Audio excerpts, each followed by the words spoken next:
होश संभालने से लेकर मरते तक आदमी केवल पैसे पैसे के पीछे भाग रहा है। सही है?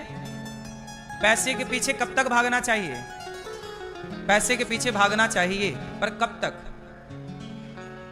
जब तक तुम्हारे बाल काले हैं। जब तक बाल काले हैं तो पैसे के पीछे भागो, और बाल सफेद होने लग गए तो वैसे ही जैसे धीरे धीरे बाल सफेद हो रहे हैं, ऐसे धीरे धीरे मन को भी अब स्वच्छ कर लो, साफ कर लो, मन को भी अब भगवान में लगाओ। अब ये उम्र तुम्हारी पैसे के पीछे भागने की नहीं रही, अब भगवान के पीछे भागो, क्योंकि आपका अस्ताचल सामने है। अब आप उदय नहीं हो रहे हैं, आप अस्त हो रहे हैं। बाल सफेद हो गए मतलब आपका क्या हो रहा है? सूर्यास्त। बोलो हाँ कि ना? बच्चा है उसका सूर्योदय है, जवान है तो सूर्य उसका मध्याह्न है, और बुढ़ापा आ गया मतलब क्या हो रहा है? सूर्यास्त। अब ये आपका अस्त हो रहा है जीवन। अब हमारी जिंदगी खत्म होने को आई है, हमारे दिन अब पूरे होने को आए हैं, अब हमारा टाइम पूरा, अब टाटा बाय बाय करने का टाइम है। तो यमदूत आए, उसके पहले चित्त को भगवान में लगाओ, संसार का जंजाल छोड़ो। यही देखो, ये एक दोहे का अर्थ है, श्री गुरु चरण सरोज रज निज मन। पढ़ते सब याद सबको है, अर्थ नहीं आता। श्री गुरु चरण सरोज रज निज मन मुकुर सुधारी। ए भैया सुधारो, निज मन मुकुर सुधारो। कब सुधार? आप चिल्ला रहे हो निज मन मुकुर सुधार, निज मन मुकुर सुधार। सुधार कोई नहीं रहा है। निज मन मुकुर सुधार, निज मन, अरे निज मन मुकुर सुधार का अर्थ बताओ क्या है? निज मतलब स्वयं के, मन मतलब मन, मुकुर मतलब दर्पण, जो मन रूपी दर्पण है, हमारा चित्त मन है, इस मन को सुधारो। हे भैया सुधारो। कब सुधारोगे? चिल्ला सब रहे हैं निज मन मुकुर सुधार, श्री गुरु चरण सरोज रज निज मन मुकुर सुधार। सुधार कोई नहीं रहा है। तुलसीदास जी ने सुंदरकांड इसलिए नहीं लिखा, हनुमान चालीसा इसलिए नहीं लिखा कि केवल आप पाठ करो। भाई पाठ करो, पर उस अर्थ को भी तो फॉलो करो। हनुमान चालीसा जो कह रहा है उसको फॉलो करना ना सही है। आपको हनुमान चालीसा पूरा आता है, लेकिन आने से क्या होता है? क्या आप उस रास्ते पर चले? फिर तो चार फल कब मिलेगा?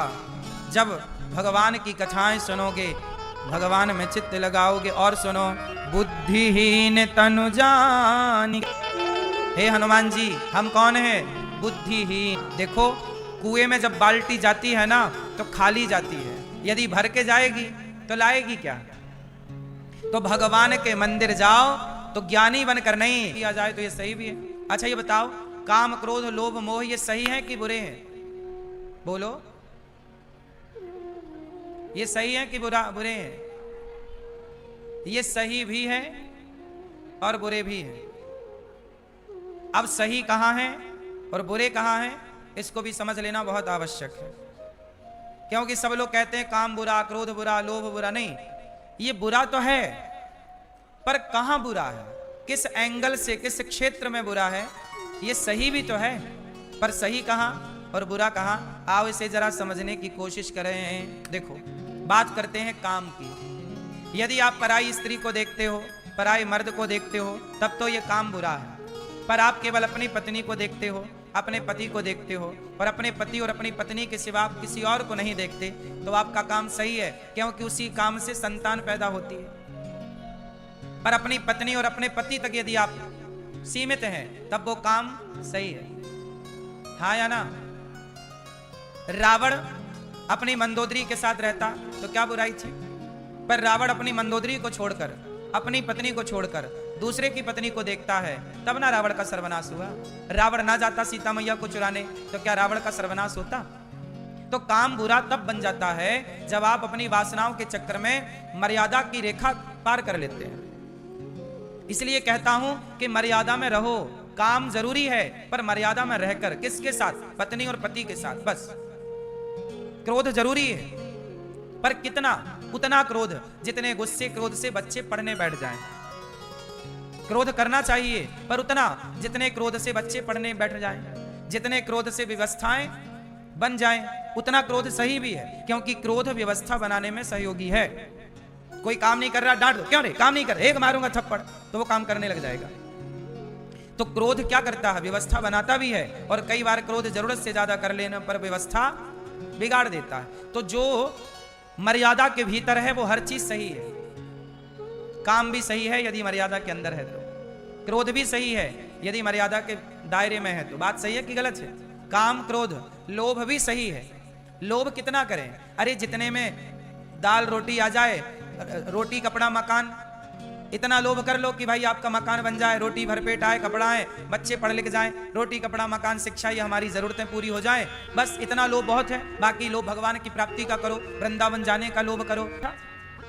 आपको बहुत सुखी रहना चाहिए था, पर आप भी तो तनाव में रहते हैं, टेंशन रहती है, करवट बदलते रहते हैं, आपको नींद नहीं आती। पैसे थे तो सारा सुख मिलना था ना। फिर इससे मतलब, इसका मतलब है कि पैसा सुख नहीं देता साहब, पैसा जरूरतें पूरी करता है। बोलो हाँ। पैसे से बहुत ऊपर है संबंध। लेकिन आप ये बात तुम्हें समझाए कौन? तुम्हारा तो पैसा ने दिमाग खराब कर रखा है, तुम्हें कौन समझाइए? तुम्हारे लिए तो हाय पैसा है। अरे पागल, पैसे से बढ़कर तुम्हारी मां है, पैसे से बढ़कर तुम्हारा बाप है, पैसे से बड़े संबंध हैं। इसलिए पैसे को दूसरे तीसरे नंबर पर ले जाओ, पहले नंबर पर रिश्तों को रखो। आप रिश्तों में खुश हैं तो आप अमीर हैं। आपकी पत्नी आज्ञाकारी है, आपका बेटा आज्ञाकारी है, आपके परिवार में हंसी खुशी है, आप अमीर हैं। और आपके पास बहुत पैसा है पर परिवार में प्रेम नहीं है तो आप जितना गरीब कोई नहीं है। आपसी प्रेम नहीं है, पत्नी बात नहीं करती, पति बात नहीं करता, बेटा बात नहीं करता, माँ बात नहीं करती, क्या मतलब फिर पैसों का? 100 पैसों के गद्दों में क्या फायदा? क्यों जी? बात सही है? जीवन में पैसा चाहिए कि प्रेम चाहिए? बोलो।